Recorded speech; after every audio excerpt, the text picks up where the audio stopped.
regarding the battle with Midian, only 1,000 men were conscripted from each Shevet. Normally, you go to war, you go with overwhelming numbers to make sure, guarantee you're going to have victory, or to your best ability. But here, only it was Elef Lamate, 1,000 per tribe. And we'll see, and Pinchas had gone with him into battle.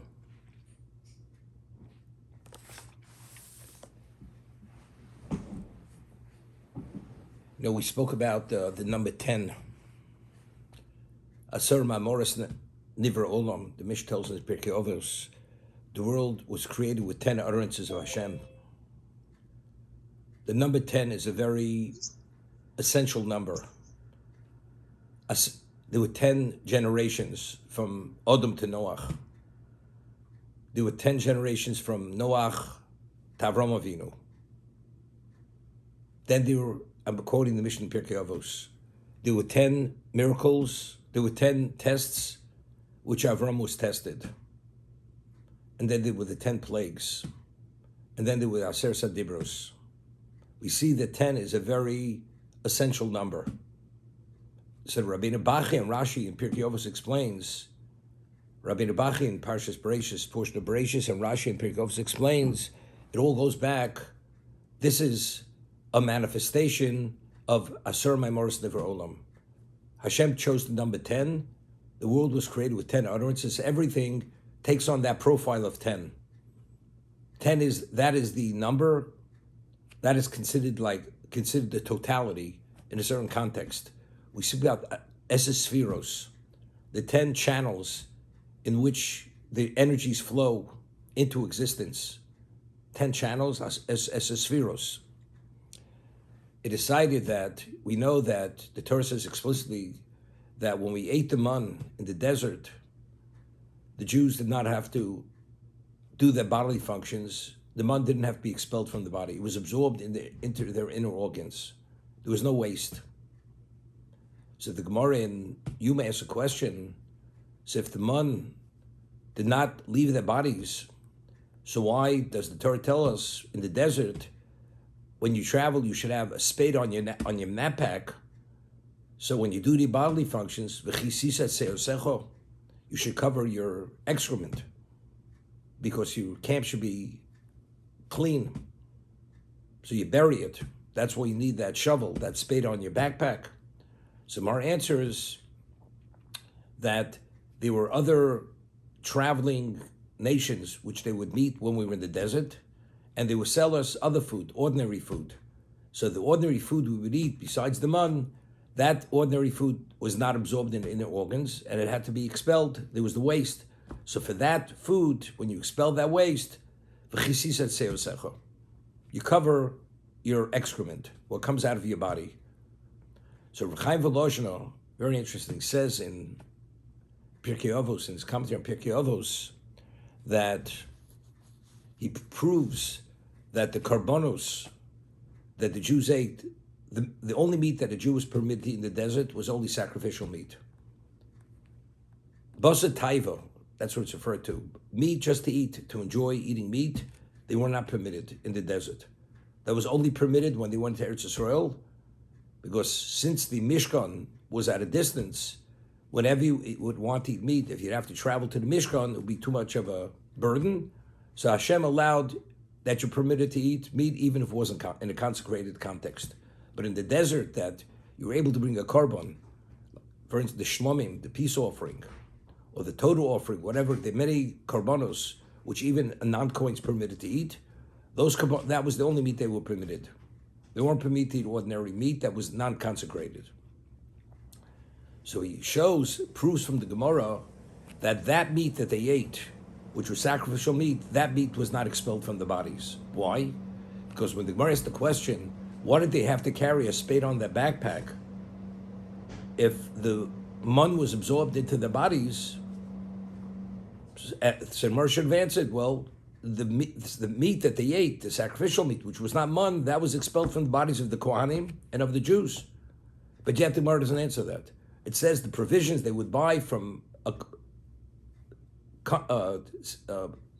people, nomads traveling in the desert, they would sell them that food. That was the basis for the excrement. One to more answer was from the Karbanos. So Reb Chaim Volozhin shows that the Karbanos, because they were consecrated, it had the same status as mon, and that was also absorbed in the inner organs. They did not expel it. Now, Reb Chaim Volozhin explains that it says explicitly in Chazal, in the Medrash, that before the Chet of Adam Rishon, the food itself, as it grew out of the ground, was fully edible, as if it was processed, ready to eat. It was only as a result of the Chet of the Eitz Hadas does the food have to undergo 10 levels of preparation.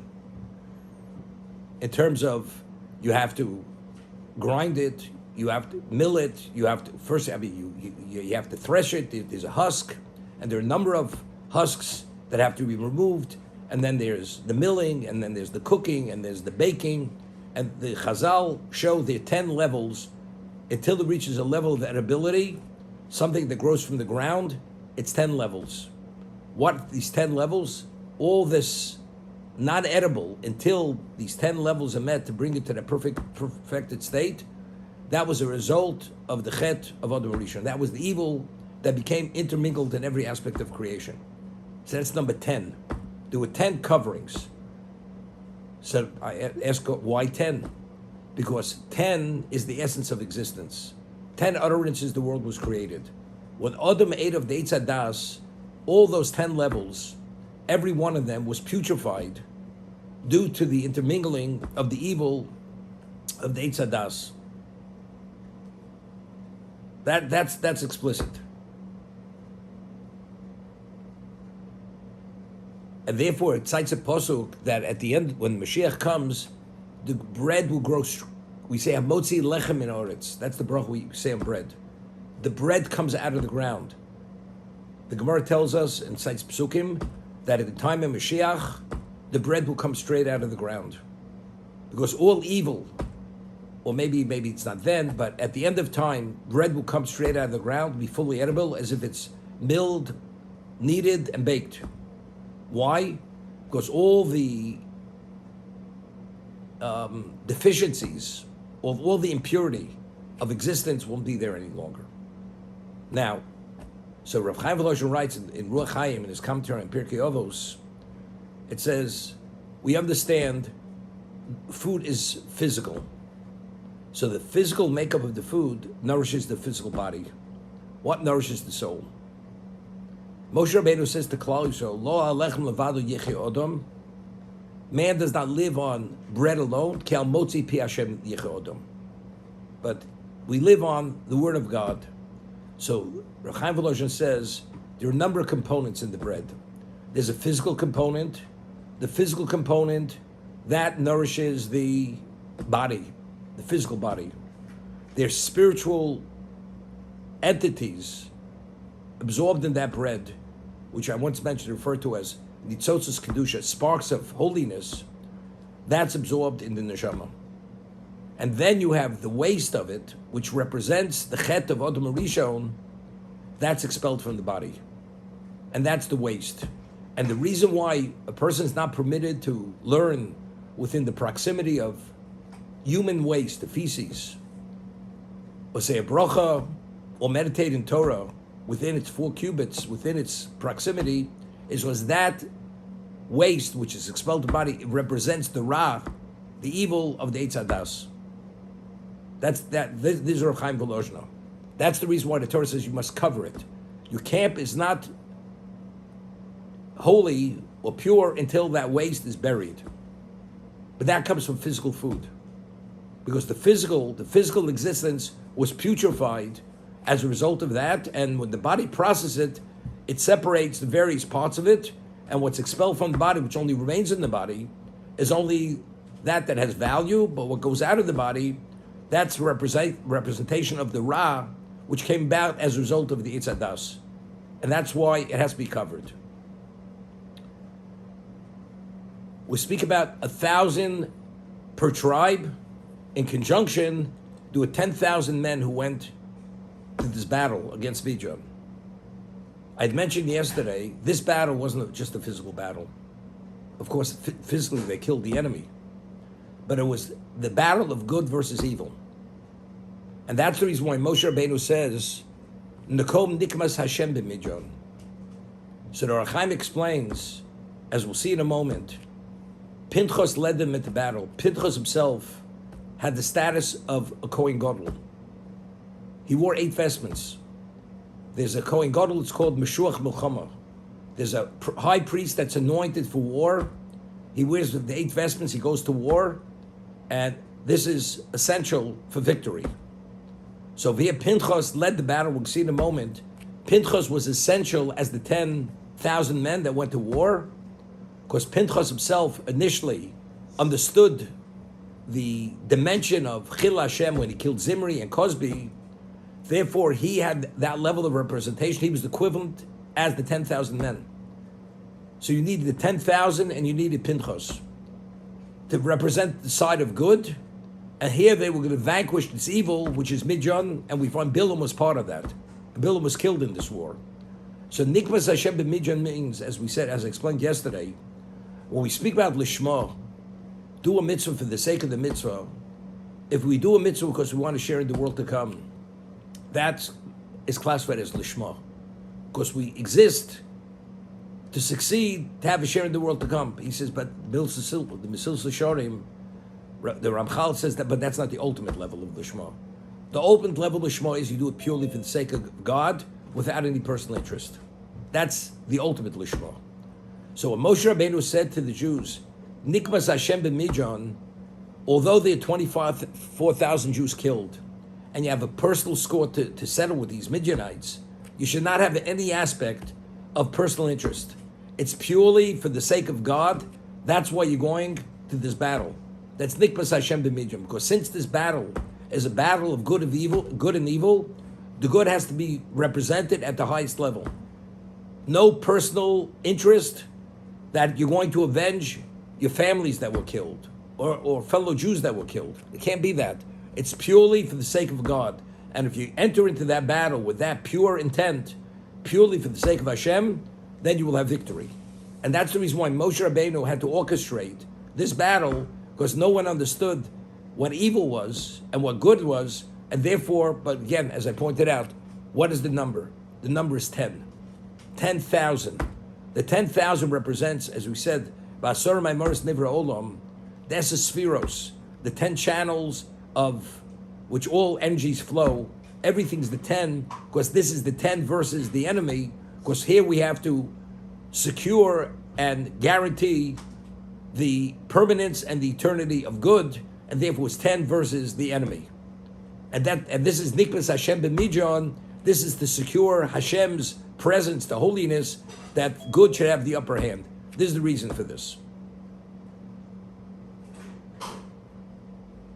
I just want to show you inside over here in the pasuk. Pasuk Yud. Vayishlach Osam. Moshe elef lamate latzova.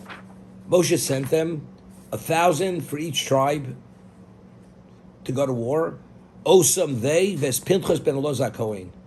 Pinchas ben Elazar HaKohen latzova uklei HaKodesh, and he has the vestments of holiness. V'chatzotzos hatrua biyado, and the trumpets to blow the trua in his hand. So Rashi himself over here cites the Midrash. Osam ves Pinchas. Magitchoy Pinchas shokol keneged kulam. Regarding this battle, Pinchas was as essential as the 10,000.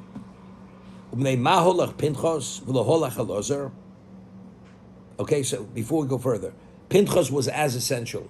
Why was Pinchas so essential? If this is a battle of numbers, because Pinchas himself, who did he represent? He represented the Lo Chilisis B'nai Yisrael. God said, I did not destroy the Jewish people because of Pinchas. So Pinchas has a level of merit that the whole Jewish people exist because of Pinchas. So therefore, regarding destroying these people who wanted to annihilate the Jews due to what they perpetrated, Baal Peor with the women, seducing the men, therefore he's the equivalent of all 10,000 of them. Because he is the equivalent of all existence. If not for him, there would not be in existence.